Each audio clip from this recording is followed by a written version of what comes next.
Hey guys, welcome to the show. Subscribe, rate, and review. This episode is probably going to come out in April. Um, Hold on, I'm going to turn off my camera for a second. Um, this episode is probably going to come out in April. So the only dates that I have is April 14th at the Rec Room with Pablo Francisco and April 27th and 28th at the Irvine Improv with Jay Moore. You can get your tickets at www.recroomhb.com and www.irvineimprov.com. As always, you can book me on Cameo right now. It's a good time because of spring break and all that jazz. And, you know, I'm doing this campaign that if you book Christy Swanson and remind her to do Reza Rifts, uh, I'll give you guys a free cameo for me. So, yeah, I'm hoping to get like 50 cameos from Christy Swanson. So yeah, let's do that. This is going to be a great show. This is one of my favorite comics that I actually just now heard of about 6 or 7 months ago, and it's Leanne Morgan. I was watching her Dry Bar comedy special. I mean, I'll probably get into this with her, so you guys will know my backstory with her. But she has a new Netflix special coming out April 11th. So I'm really excited to see that, and I'm really excited to talk to her because I watched her Dry Bar special, and I just thought she was so unique and so funny. And then I did more research on her, and I found out that she's been doing comedy for 20 plus years. So I thought that that was very, very fascinating. And, it kind of gave me hope. So, that's what it's all about. And I'm really looking forward to talking to her. I was supposed to talk to her a couple months ago. Our schedules just didn't line up, but today I'm getting to interview her, and I'm really excited. I've been looking forward to it for a long time, and I know it's going to be great, and I know you guys are going to think it's great. So, guys, subscribe, rate, and review if you like the show. Tell a friend. Give us honest feedback on Apple Podcast, and enjoy the show. Alan Lee will not be here today. Victor Pacheco will not be here today. Um, I should probably address the trusty sidekick situation. Alan Lee does have a day job, so when I record, it's really hard to fit with this flexibility. But he is still on the show when he can make it. So he's still part of Reza Rifts, and I do get emails about that asking because I know he misses a lot, but he's still the trusty sidekick and he's still, second build. Victor Pacheco, um, he's always welcome to do the show when he wants.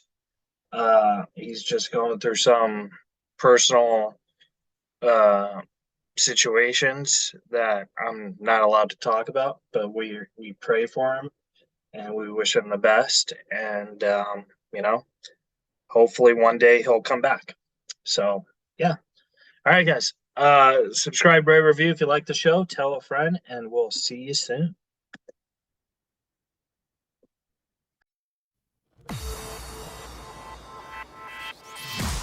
You're listening to Reza Rifts with Keith Reza and Alan Lee, right here on LA Talk Radio.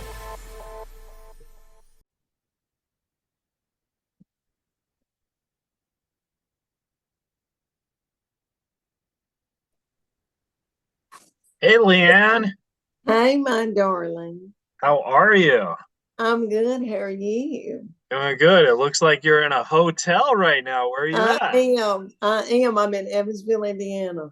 Oh, how's that? You got shows this weekend there? Yeah. Tomorrow night. Oh, nice. It looks like they put you in someplace fancy. They usually put me at the Well, Motel Sixes. honey, it's kind of fancy. It's not real fancy, but it's kind of fancy. I, It's better than a Motel 6. I've been there, done that too. yeah, isn't it terrible? Like, I did Vegas this last weekend, and usually they put me in Motel Sixes, so I thought I was going to stay at a lovely leave your lights on Motel Six. But it was March Madness, so like everything was sold out. So they put me in a hostel, and that was scary. It's They like, really did. yeah. So I was like, oh my God. But Vegas is one of those cities that's 24 hours. So I just didn't stay. I just walked the strip and played in the casinos. Oh my darling. I know. So, so Oh. the point is, Thursday and Friday shows were good, but Saturday and Sunday shows were terrible because I was falling asleep.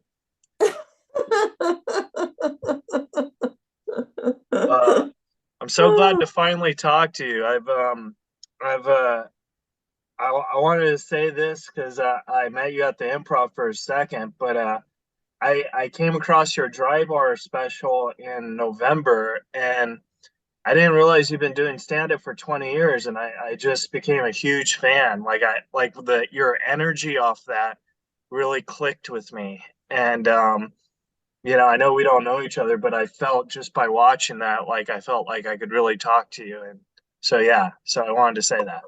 Well, you angel from heaven. Thank you, my darling. Yeah. Well, um, yeah, all that dry bar. I mean, good night. That was out of heaven, and I didn't know what in the world. I thought nobody would ever see that, but we can talk about that. That was crazy.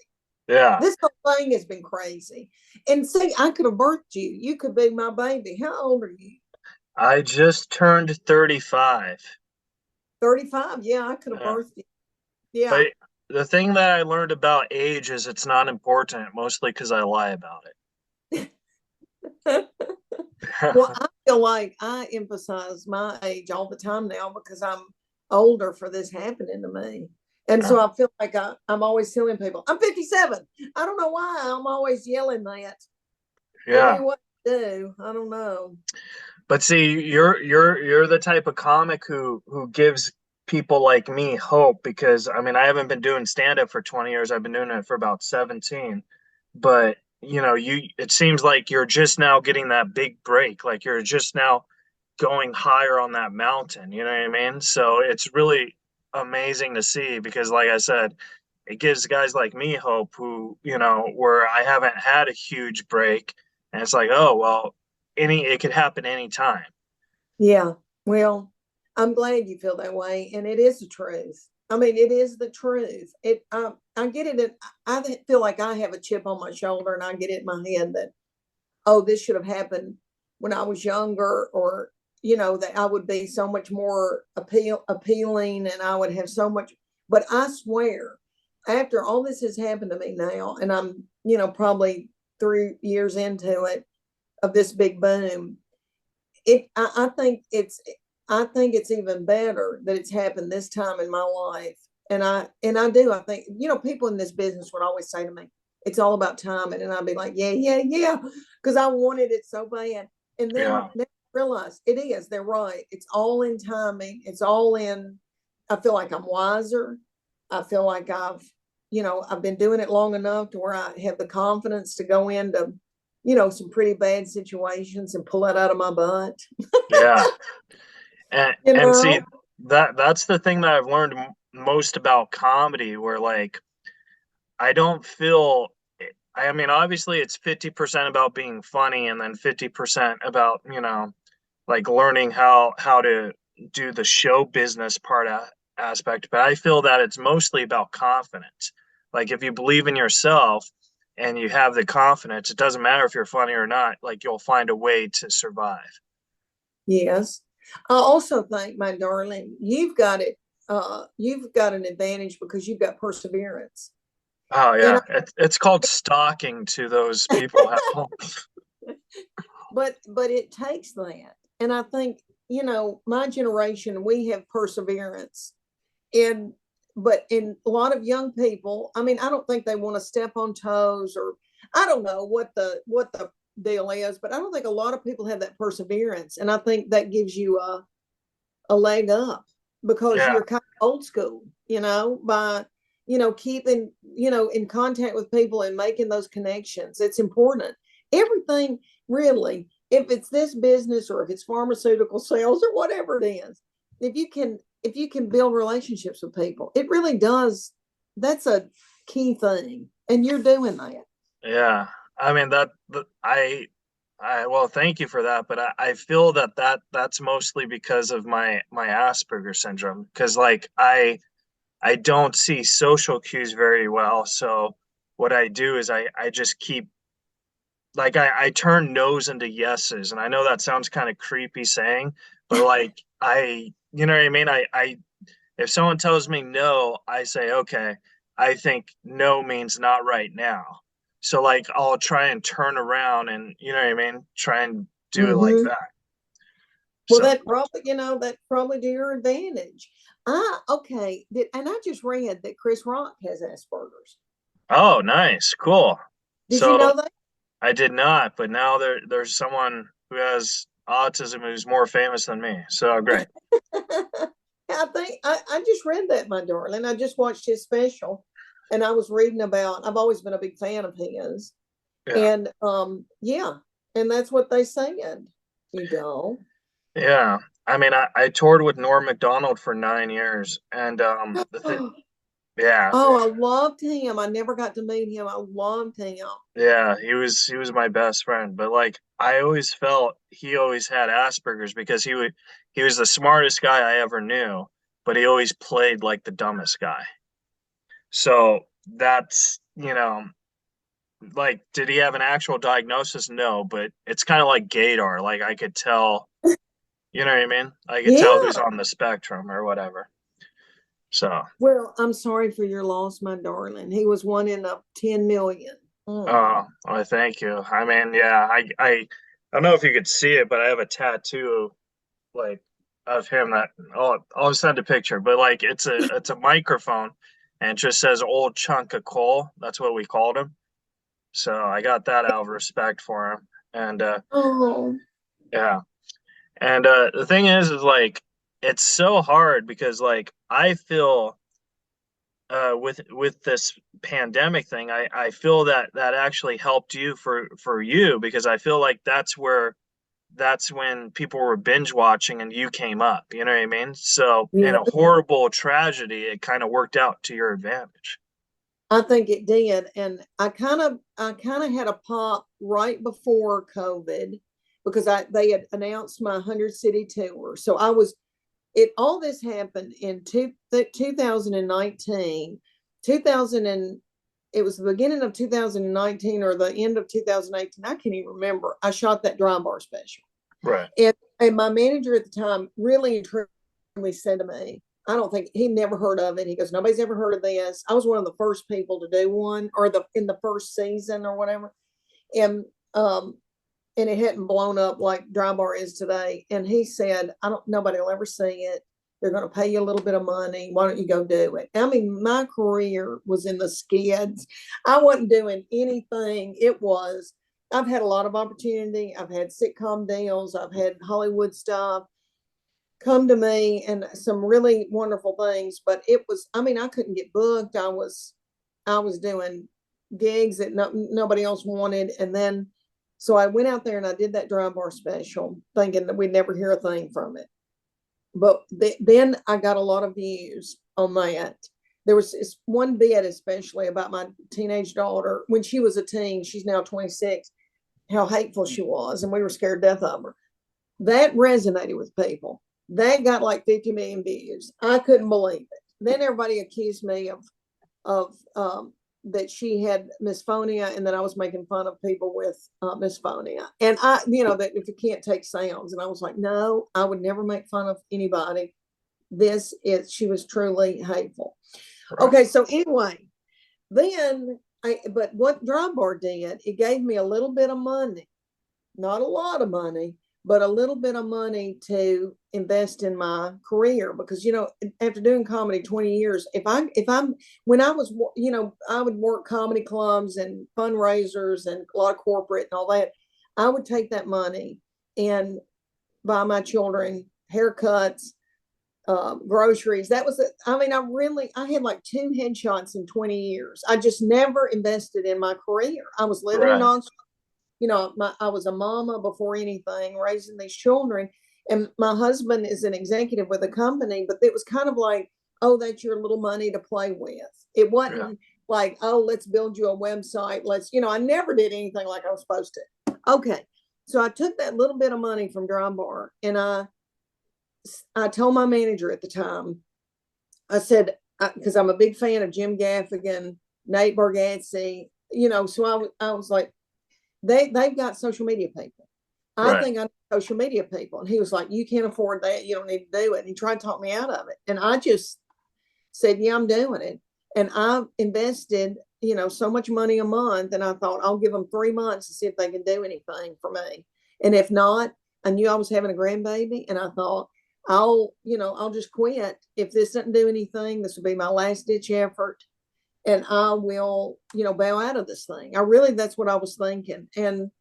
Um, and so I hired these young guys out of Plano, Texas, and they were scheduled to put out my first clip October the 1st. That's when it was going to start. And I can't remember if it was the first clip they put out or the second clip, but it was the first week of October of 2019. And they put out this clip of me talking about old people going to concerts with Def Leppard and Journey. And it went viral. And I knew something was happening. I could see people sharing it, thousands of shares. And I said to my family, I think something's happening. And everybody was like, be quiet. And, they were ignoring me. And that all of a sudden, these clubs that never would book me, never cared a thing in the world about me. People, I guess, were calling saying, have you ever had Leanne Morgan there? And they started calling, and I started working clubs all over the United States at like one-nighters and selling them out.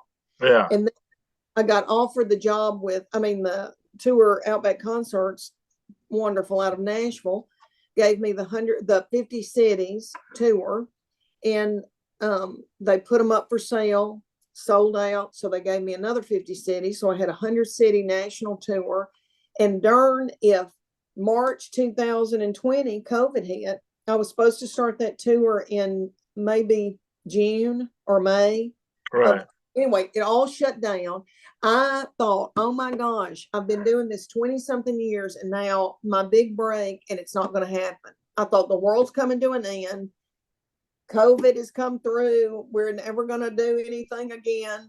And I really worried about it. And I sat and fretted and all that and thought, I'm never going to get to do this tour. And, because they kept saying, well, give us 2 weeks. And then they said, all right, 2 months from now. And then everything would get moved and all my dates would get moved. And people were mad about their tickets and didn't know what to do. Everybody was just, how it was, chaotic.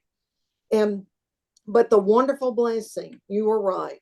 What ended up happening is everybody was at home sitting and looking at Facebook and Instagram, and people started finding, more and more people found me, and my social media presence grew, and it was just crazy. It was really, a phenomenal thing that happened, and it was an advantage.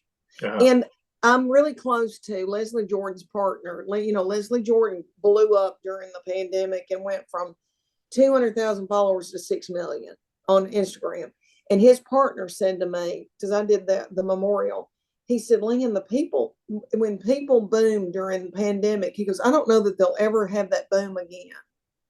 If you boom during the pandemic, that was, that's a blessing, because if you boom during that, that was probably one time in history. It'll never happen again like that.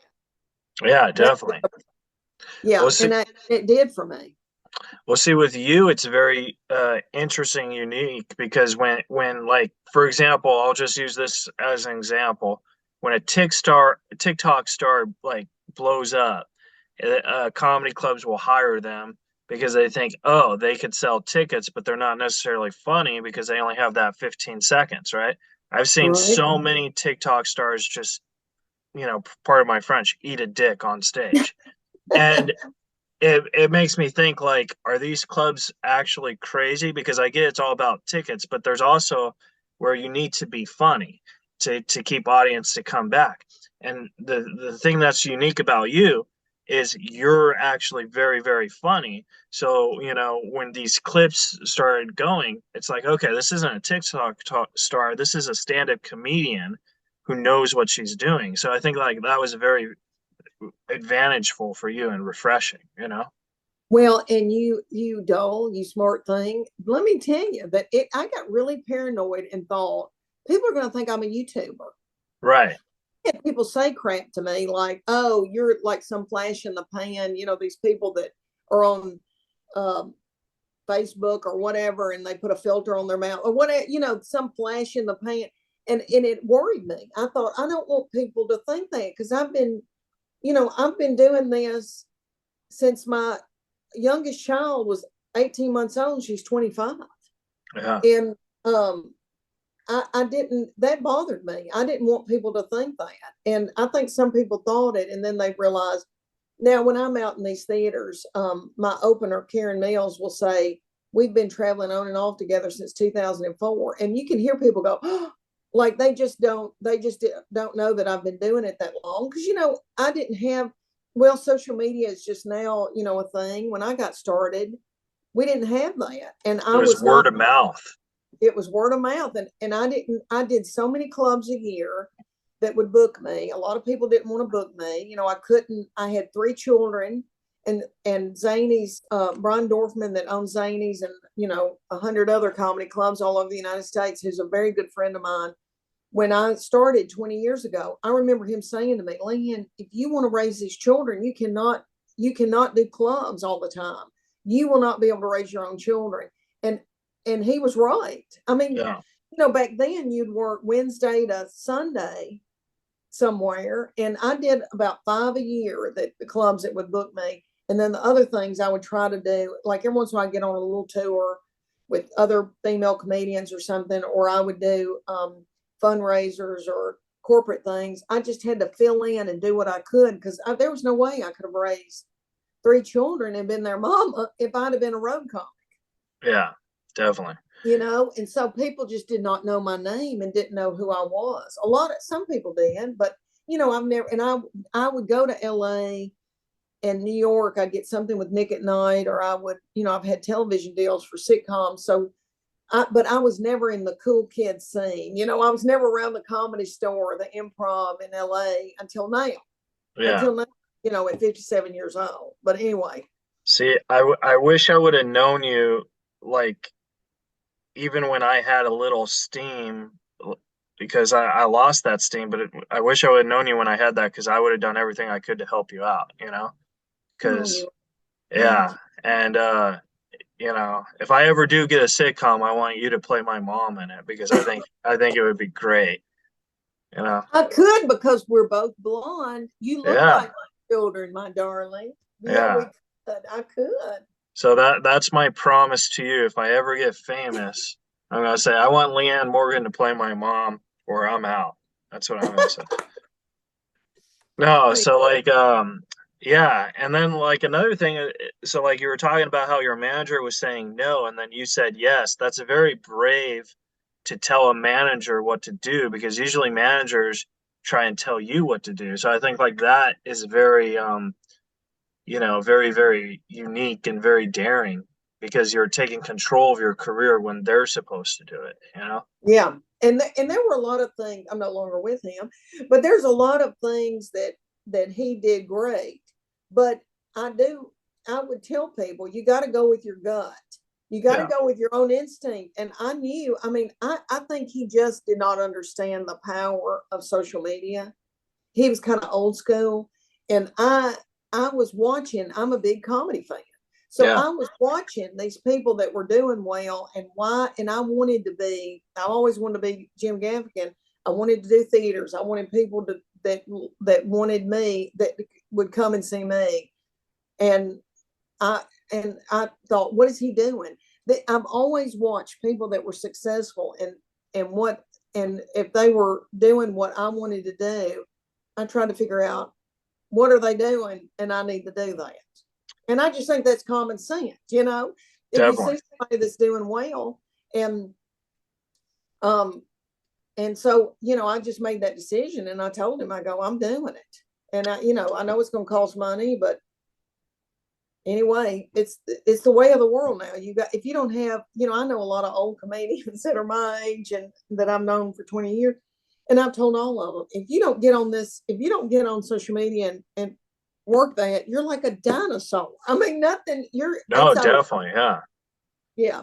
The only people who probably hear of you is other people who like dinosaurs. You know what I mean? Like, so that would probably be me because like that's what I like, I like knowing about my peers and stuff. But I wanted to ask you, which one do you find, now that you're doing theaters a lot more, which one do you find that you enjoy better? Do you enjoy doing theaters or comedy clubs that are intimate? I do love a comedy club, and I do think that comedy clubs are the best place to work things out, of course. But there's nothing like a big, beautiful theater. I say that a theater about 1,000 seats to 2,500. Right. I came up in this doing these little theaters, right, like 500 to 700 seats with the Southern Fried Chicks. This was years ago, and so I'm very comfortable in theaters. That feels like home to me. Love a club, love to go work out material in the club, but it's theaters where I feel more at home. Yeah. See, I've only done only a handful of theaters, and I remember I didn't like them because I felt the laughter would either start all the way from the back to the front or reverse from the front to the back or sometimes to the sides. And it was just like I said, I've only done like 10 or 15 theaters, and I don't think I've ever done well on one of them because I feel I'm very intimate at a comedy club. Like comedy club, I crush all the time, not to brag, but theaters, it's like telling jokes at a funeral. You know what I mean? Like I'm just like, oh, Well, Dusty Slay said that to me. Dusty Slay said that he really likes a club better, and yeah, he's starting to do some theaters, and he'll get used to it. But he said I just like a club so much better. Now I'm starting to do some small arenas, yeah, and those are fun. arenas to me feel like what you're talking about, like the laugh starts way in the back, and there's a wave, and you got to ride that wave, and you got to wait. I'm not used to that. That's intimidating to me. Yeah, definitely. And then another thing about you that people don't know is you went on you opened for Jeff Foxworthy for a while. Well, he and I co-headlined two arenas Oh, together. Yeah. oh, Yeah, okay. open for him. I wanted to. I was managed by the same people that managed him and Larry, the cable guy, and Bill Engvall. And I didn't. I begged years ago. They had done Blue Collar. It had blown up. They were huge, and I was with the same management company. And I begged, please let me. And there was one time that I did a guest spot with Bill Engvall in Nashville at TPAC, and I looked out into that audience, and I said, "There's every man that's in here to see him. There's a wife with them."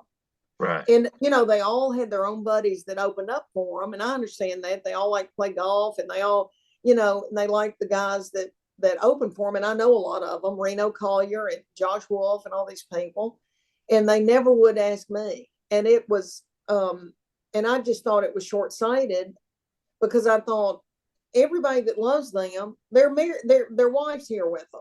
I mean, I think I would be wonderful, but they didn't, they never did it. And then this happened for me, and I've got the same agent as Jeff Foxworthy, and they put us together and we co-headline. Now he closed, Right. but we each did 45. He was getting ready for his Netflix special. And we had an opener. We had somebody open for us, and he was darling. And we've got a show book now, an arena, and Dusty Slay's opening for us Oh, in that would be awesome. May in Charleston.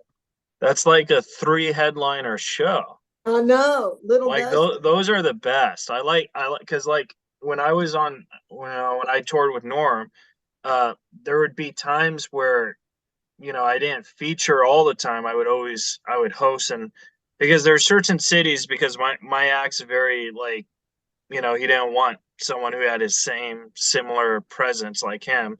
at certain cities, so he wouldn't mind it hosting, but he didn't want it featuring. But the thing is, like, I like it because like all three of us on the show were headliners. I mean, he was the national headliner, of course, but like whoever else was on the show, so it always made it a good show. You know, Yeah. Yeah. it's And like, well, Dusty's huge. I mean, Dusty's huge.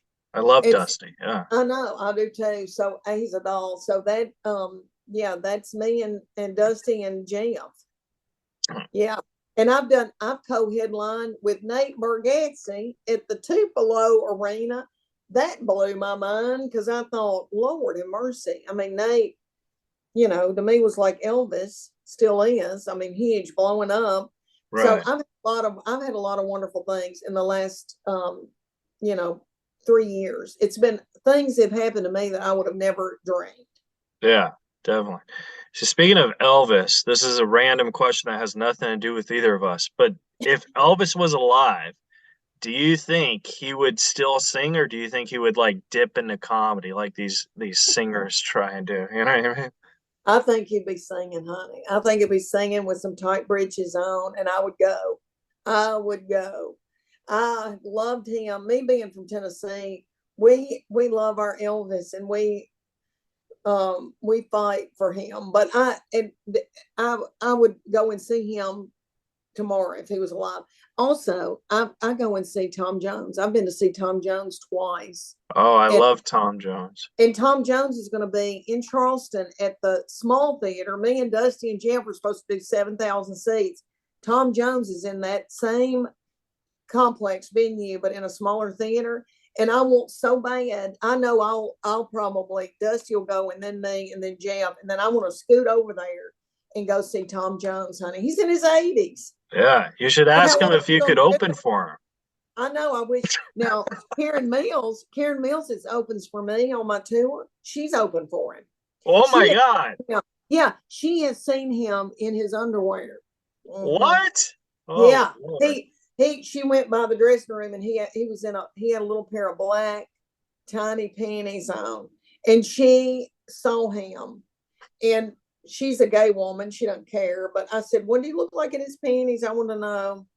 But anyway, I mean, not really. I mean, kind of, just because I want to know how people keep their weight off. I don't think Right. of sexual weight because I've been through menopause. I don't think about that anymore. I mean, It, sometimes. but it's interesting how like people, because Tom Jones was a rock star, he still is, but like he's like you said, he's on his last couple legs, And I was at the Flamingo last weekend, and I was walking and I saw a sign of Wayne Newton.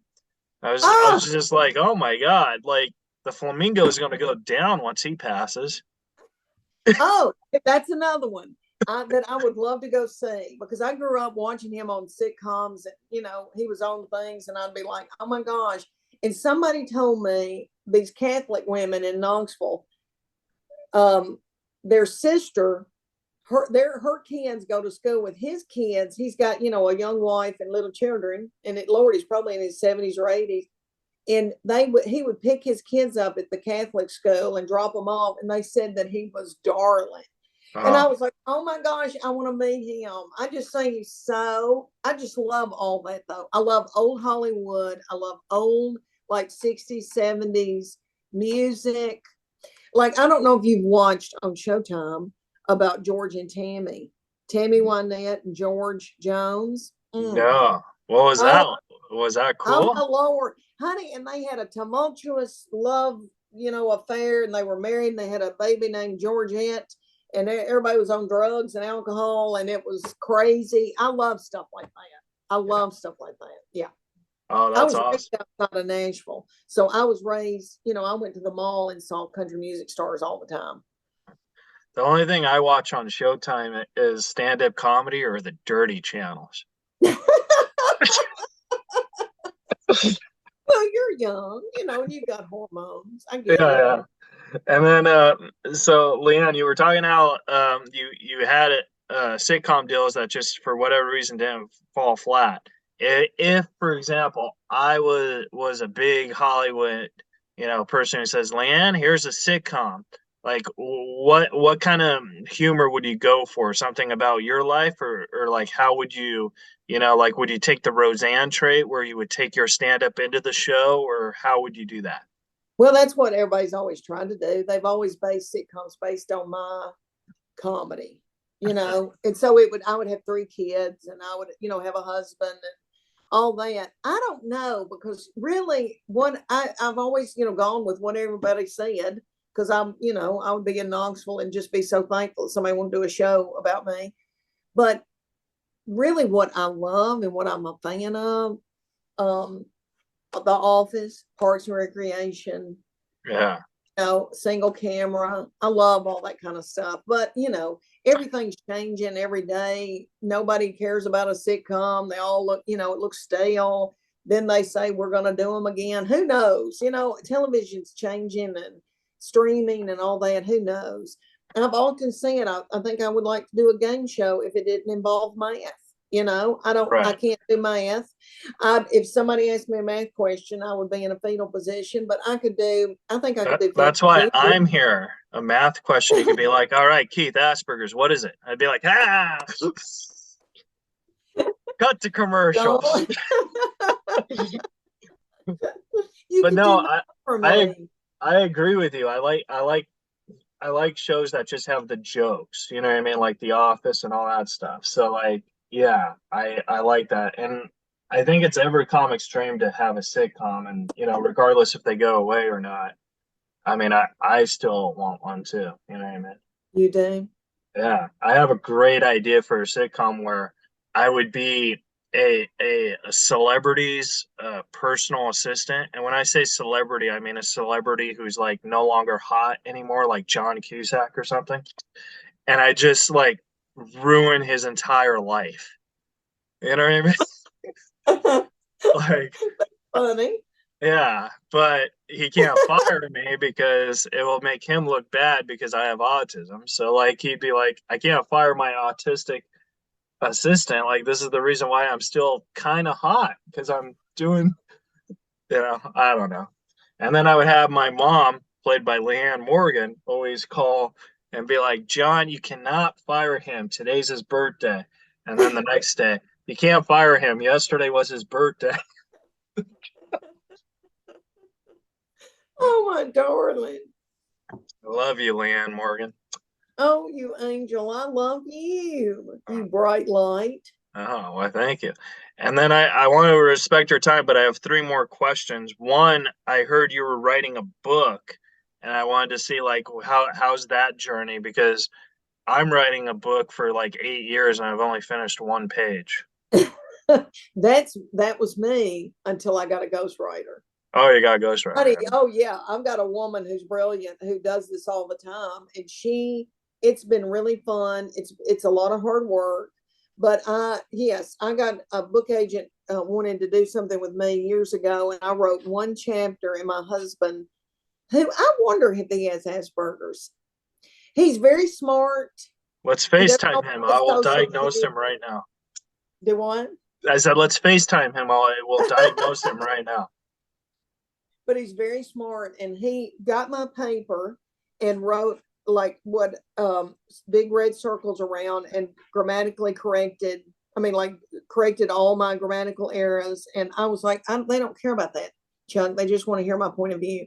But anyway, that kind of shut me down. And then, because he's very detailed and he's very smart in school. And yeah, he said, I don't know how you got out of college. Okay, then I didn't do anything for a long time.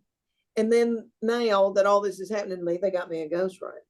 And she has done several books for different people. And so we talk on the phone all the time. And then we got it. She wrote out, what I wanted it to be. Then she sends it to me. I rewrite, and we all rewrite. We rewrite together. It's a team. And I don't know how people do this, because you got to be able to sit down and have the discipline to write every day. I could not do it, but it's all me. It's all my stories. And she helps me get it and structure it and do all that. But it's a lot of work. Oh It's a yeah. lot of work. but it's supposed to come out in 2024. Oh, that'd be cool. I hope you come back when it comes out so we could plug it. Okay, my That, darling, I would that would love be to. sweet. And Thank but like, yeah, I'm writing a book, and like I know the title of it. I just don't know the story, but the title is, get this. This is the best title for a book. Uh Keith Reza, How to Annoy Yourself to the Top.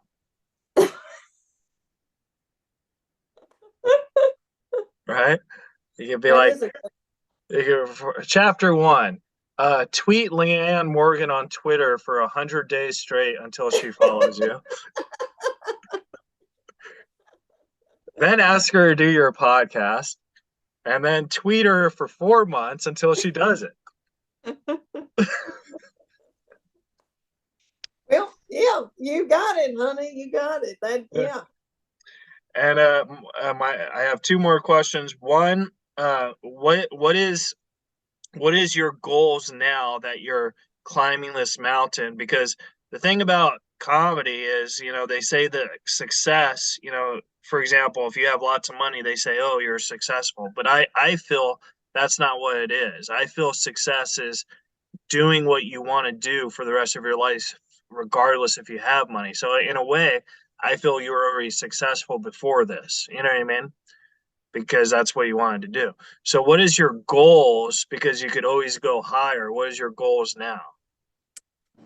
I would like to do movies and television. Okay. I would, and then I would. But I do feel like even when this ends, and I'm not selling this kind of tickets, if I can do even 300 seat theater shows with precious people, the people that come and see me now who are wonderful. I got to tell you, my fans are the best fans in the world, and I think, I'll get deep on you a minute, but I think it's because they don't have anybody speaking to them. The Right. people that come and see me have been ignored.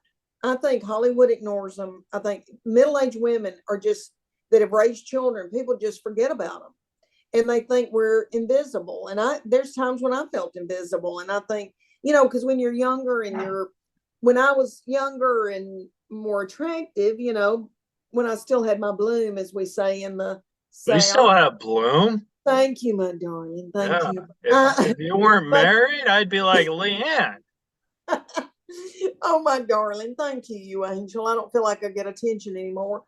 But when you're a younger woman, you get attention. And Right. then now that in middle age, I think people just ignore us, and I have hit this niche with people who feel invisible. And so they are so good to me. And I think that they will stick with me, even if 300 seat theaters or whatever, if it all goes down, and it will, people go up and then they go back down. That's okay with me. Also, because I've got 3 children and a grandbaby and one on the way, and I know I'll have more grandchildren. I'm lucky. I've got a family, and whatever happens, if this ends, I've got all these babies, honey, that I can sit and cook for Yeah. and kiss, and it'll be okay. I mean, I think I'm so fortunate that this happened to me now in my 50s. I used to think, oh, I want to be younger and thinner and all that. But I think I got to raise my children. I got to have a family. I got to raise them. My kids don't need me like they did growing up.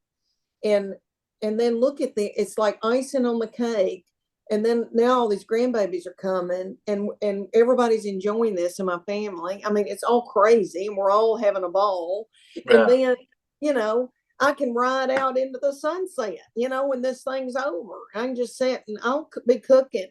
That's what I'm Yeah. gonna be doing, honey. I'm gonna be cooking, and I'm gonna be sitting on the porch rocking babies.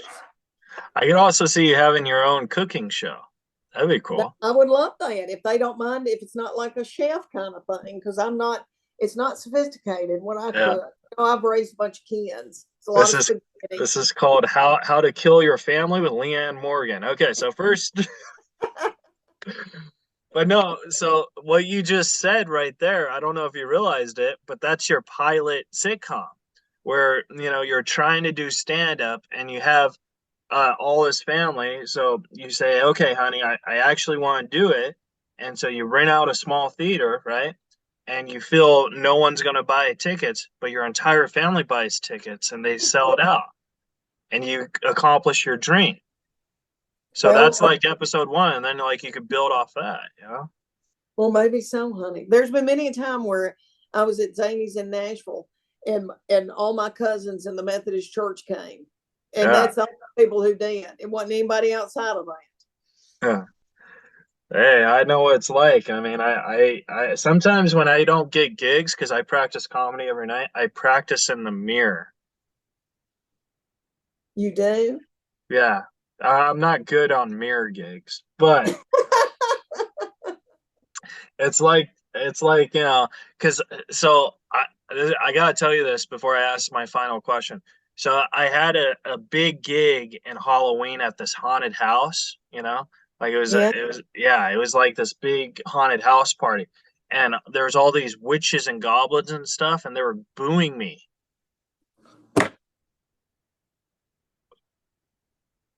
Were they really? booing me. See, the mom came out to me. I was not the comedian. I was thinking, I'm going to go kill all those witches. I Go thought, I'm kill going to all the beat ghosts this man. and stuff. Yeah. I thought, I'm going to fight for him. Yeah. Oh, And now, Leanne Morgan, my final question for you is if you could go in a time machine and travel to the past, it could be tomorrow or it could be when you were younger or whatever, but you have to talk to a younger Leanne Morgan and tell her words of advice of what you know now, what would it be? I would go to me at 17 years old, and I would say, oh my gosh, girl, it's all going to work out. It's all going to work out, and it's going to be wonderful. And you're going to have all these babies, and your light's going to shine. Your little light's going to shine. Just don't worry. It's going to be okay. Yeah. Because I feel like at 16, 17, I just, I was, in a small town farming community of 500 people, and I was restless, and I felt like I didn't belong there. And I had these big dreams. I wanted to go to Hollywood, but I was, from the country. I didn't know how. I Yeah. would have I would have never struck out at 18 and gone to live in LA like people do, or gone to, Second City in Chicago. I didn't know how anything. I just didn't know. And I just felt lost. And I knew my parents wanted me to go to college, and I went, and I ended up graduating, but that's not what I really wanted to do. And I just remember feeling lost and restless, and things that happened in my childhood that were hard. And um it was just it was a hard time. And I wish I could go back and tell her. That makes me want to cry. I wish I could go back and tell her everything's going to be all right. Yeah. Everything works out. And I can say that to you now as a mama, to you, everything works out the way it's supposed to. It really does. I look back on my life. I'm 57. And let me tell you, this is another thing I want you to know, and I want people to know hearing this. When I thought at 35, I thought, oh my gosh, I'm aging. At 35, I'm 40. That's so silly. Always know, be present in the where you are at the time, because every age is wonderful, and it's not about getting old. It's about doing what you want to do, and living out your dreams and living every day fully. And I realize that now at 57, as time goes by faster for me, live every day, have a ball, love, kiss, have a ball, do what you want to do.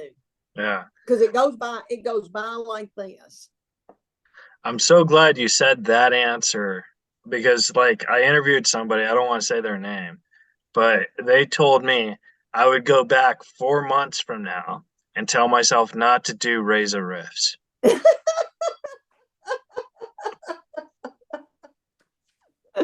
Did you wear braces?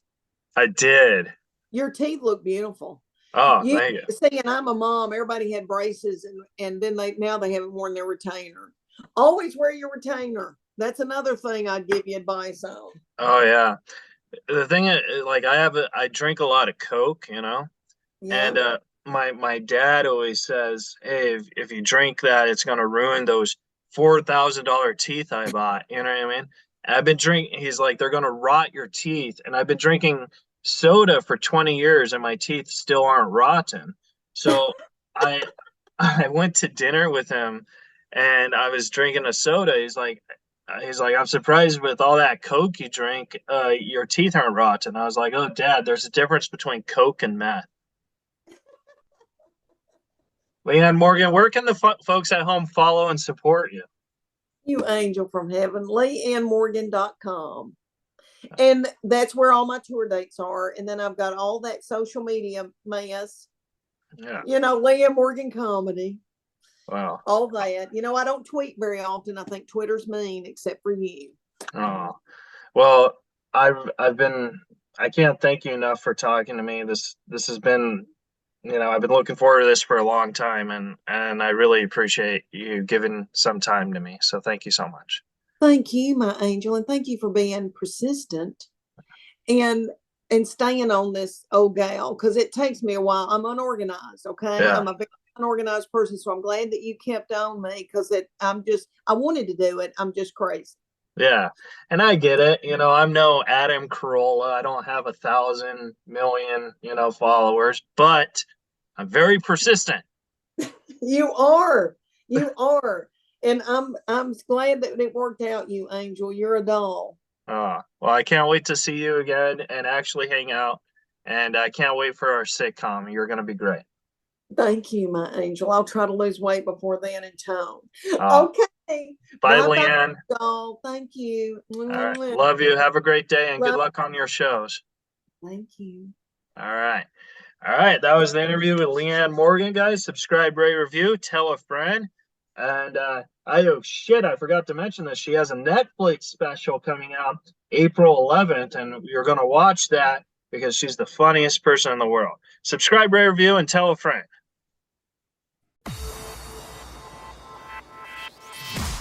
You're listening to Reza Rifts with Keith Reza and Alan Lee, right here on LA Talk Radio.